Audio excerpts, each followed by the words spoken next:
If someone had told me a single sentence could change my entire life, I would have laughed.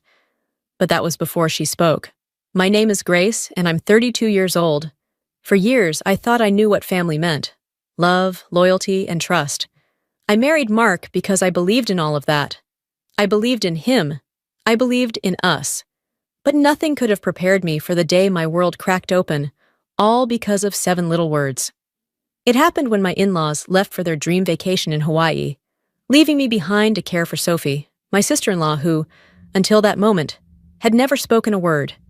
We all thought she was silent, fragile, broken. But in a matter of seconds, Sophie shattered every illusion I had ever held, and with it, she handed me the truth I had been too blind to see. This is the story of how one quiet girl helped me find my voice and my freedom. I met Mark when I was 27 at a friend's birthday party in Charlotte.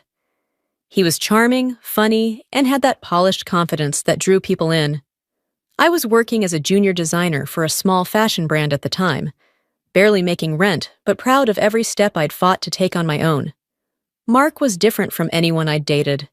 He was stable, successful, and, in the beginning, thoughtful in a way that made me believe I'd finally found someone who valued me. We fell in love fast, too fast maybe. 6 months later, he proposed on a quiet beach during sunset, and despite a tiny voice in my gut telling me to slow down, I said yes. I wanted so badly to build a home, to be part of something solid. Mark's family, the Crawfords, seemed picture-perfect from the outside. His mother, Evelyn, all grace and poise. His sister, Sophie, quiet but sweet. And his father, always working but generous. After we married, Mark suggested I quit my job and focus on starting a family. He said I deserved a break, and honestly, part of me wanted that too. So I gave up my career and settled into the role of a full-time wife. At first, it felt almost like a fairy tale. Lazy mornings, weekend trips, and the kind of stability I thought I'd always wanted. But the cracks started to show faster than I expected. Evelyn had a way of making me feel small with just a glance. Every visit to their pristine house felt like a test I couldn't pass. She'd comment on my cooking, the way I folded towels, even the shoes I wore. "You're representing the Crawfords now," she'd say pointedly, as if I were some outsider who'd stumbled in uninvited. Mark at first would laugh it off. "That's just my mom," he'd say with a shrug, like it was nothing. But soon I noticed how he began to change too. The affection that once felt effortless became something I had to chase.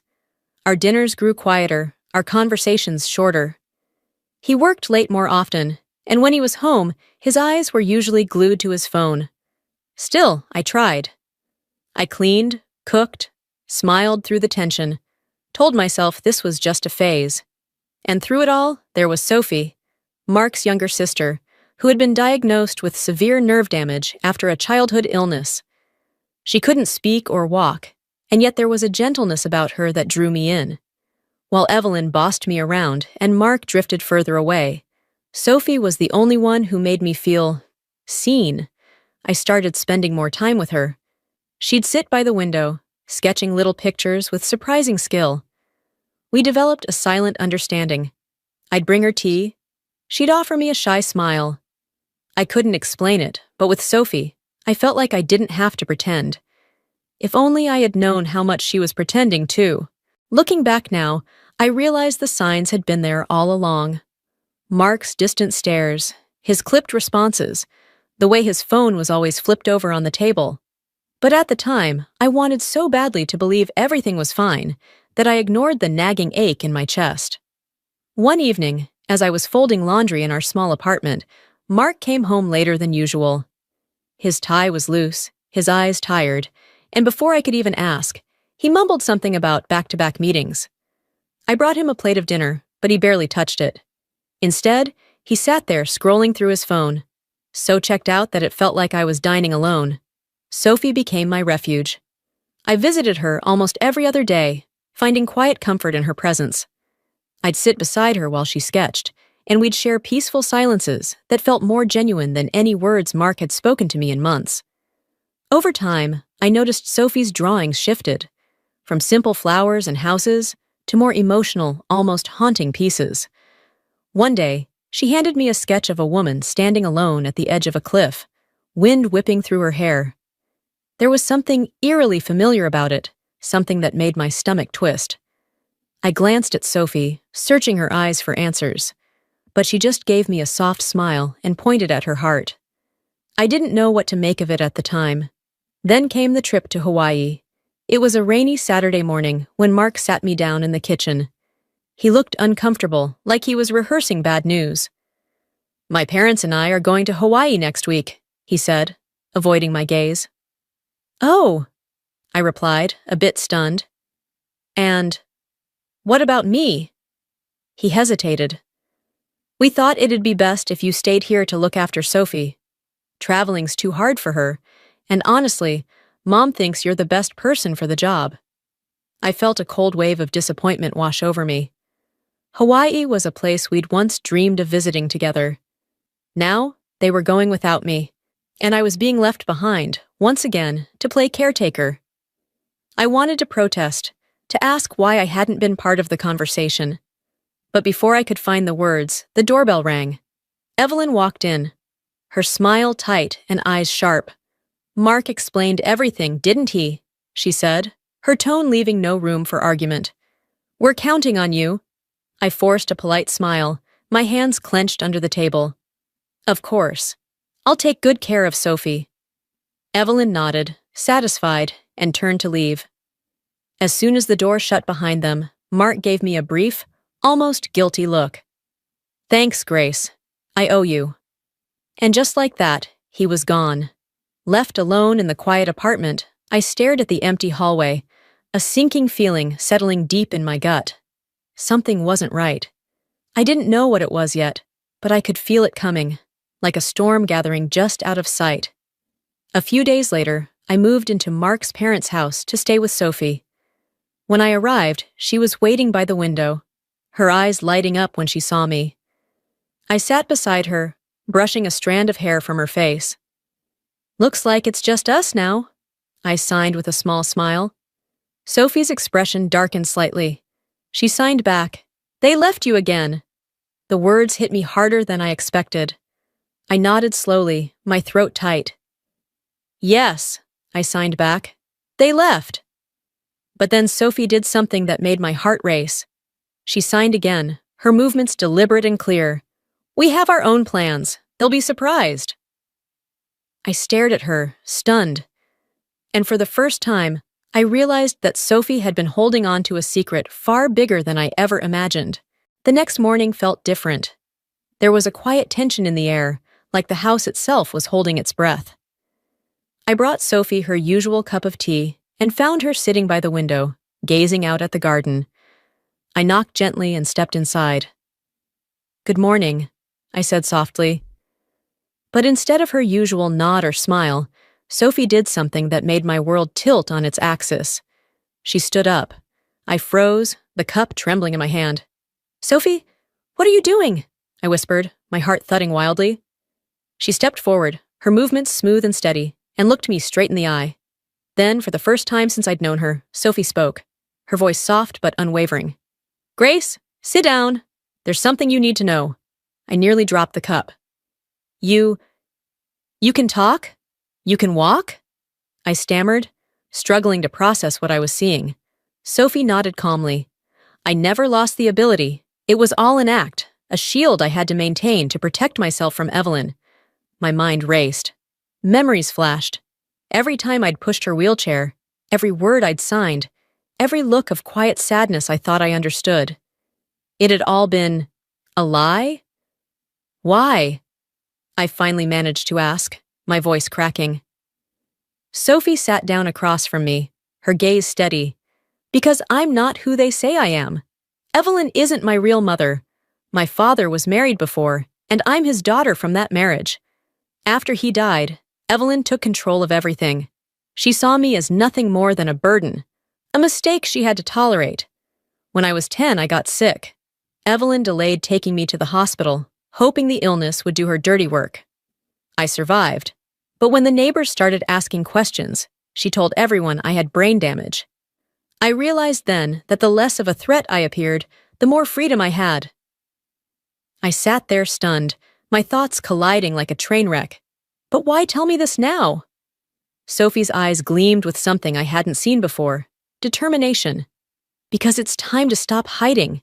I've been waiting for the right moment, and this is it. Evelyn and Mark think they've won, leaving you behind like a discarded toy. But they don't realize they just gave us the upper hand. She stood and walked to the closet, pulling out a small suitcase and a folder.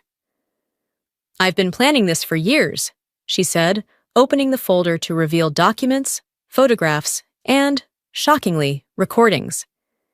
Every time Evelyn and Mark plotted something behind your back, I documented it. I knew one day it would be useful. My head spun. You knew all along what they were doing? Sophie nodded.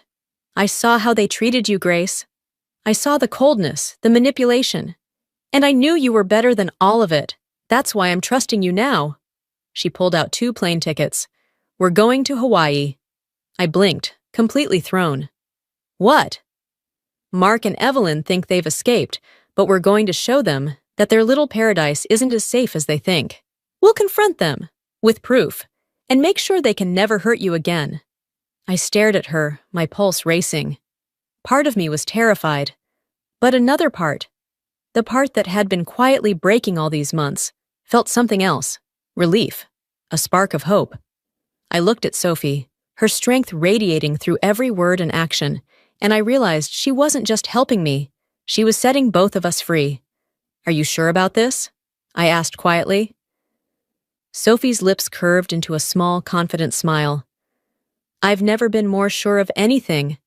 I took a deep breath and nodded. Then let's do it. And just like that, the pieces of my broken world started to shift, not toward destruction, but toward something stronger, something new.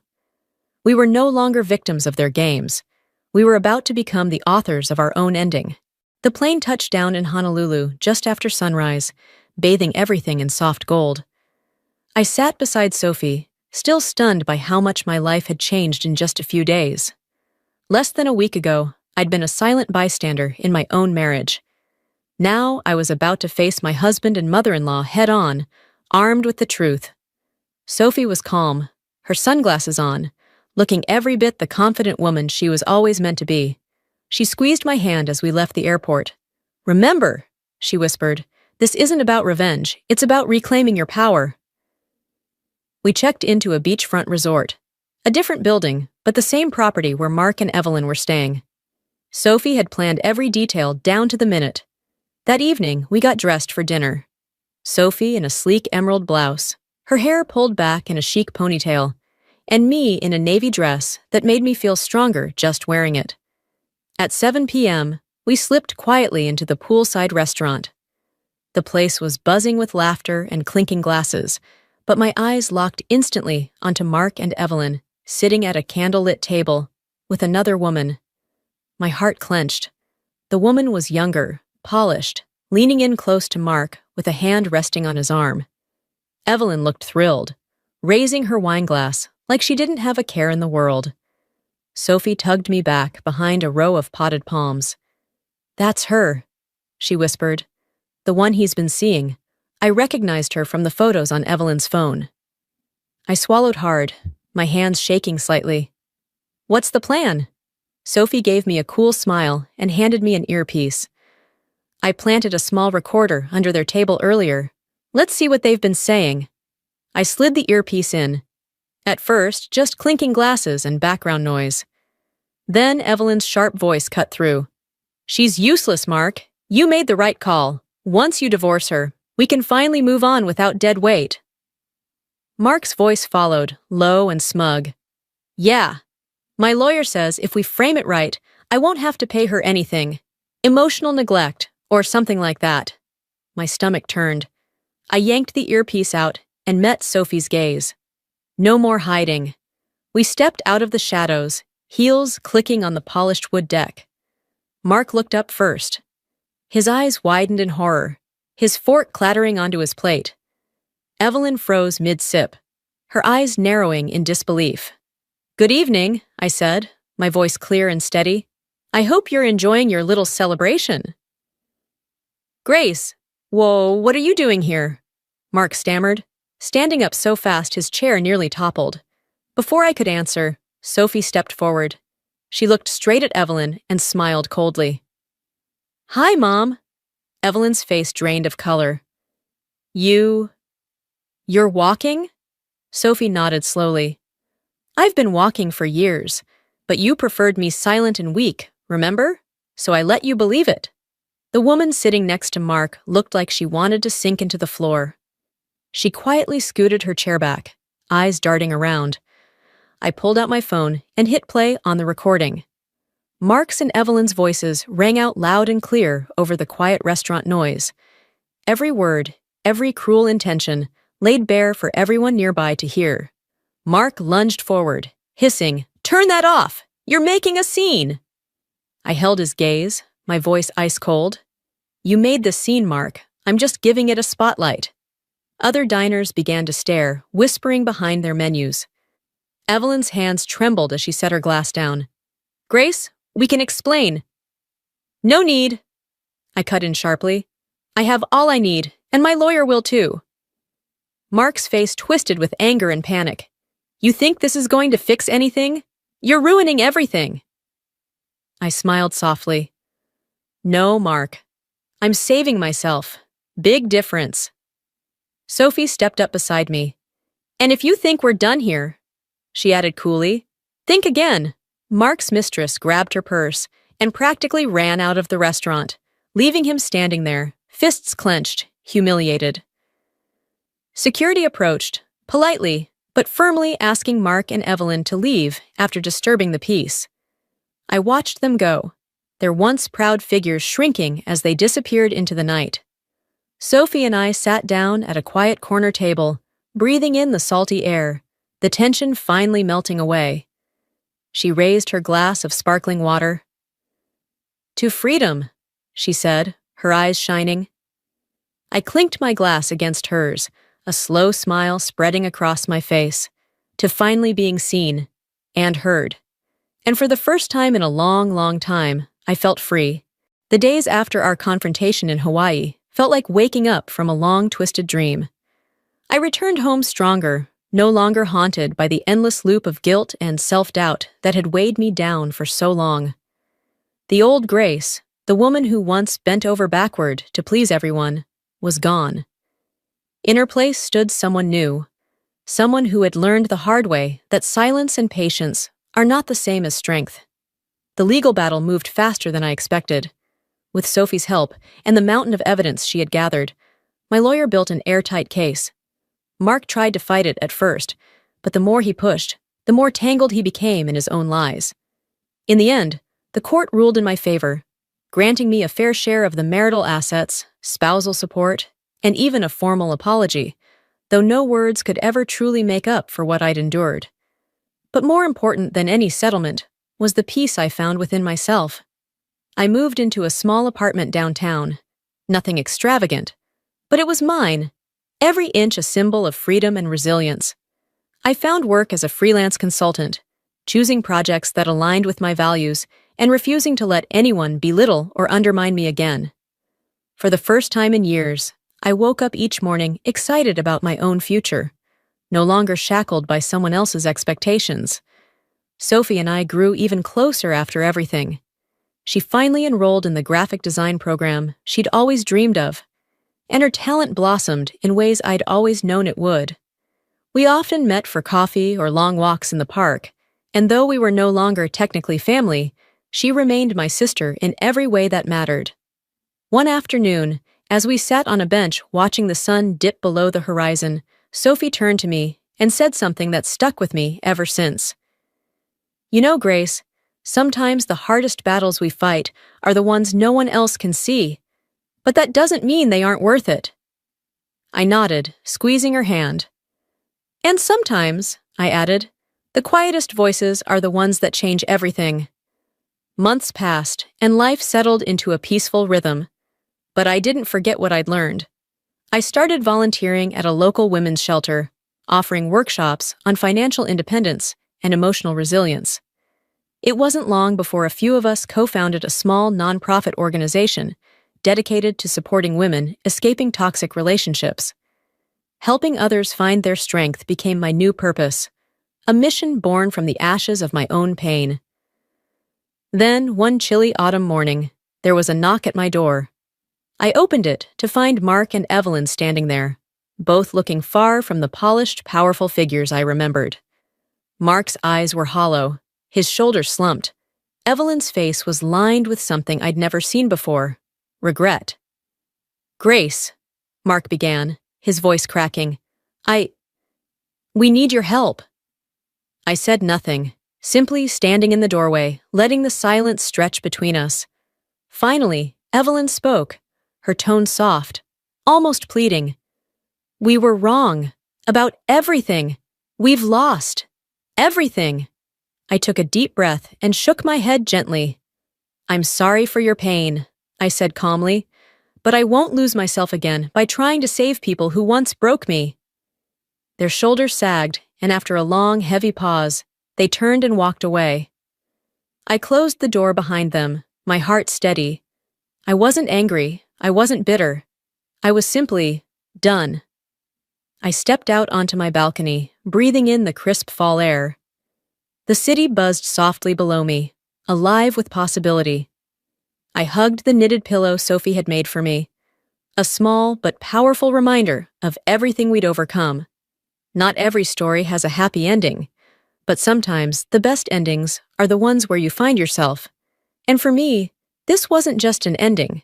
It was the beginning of a life I had finally chosen for myself.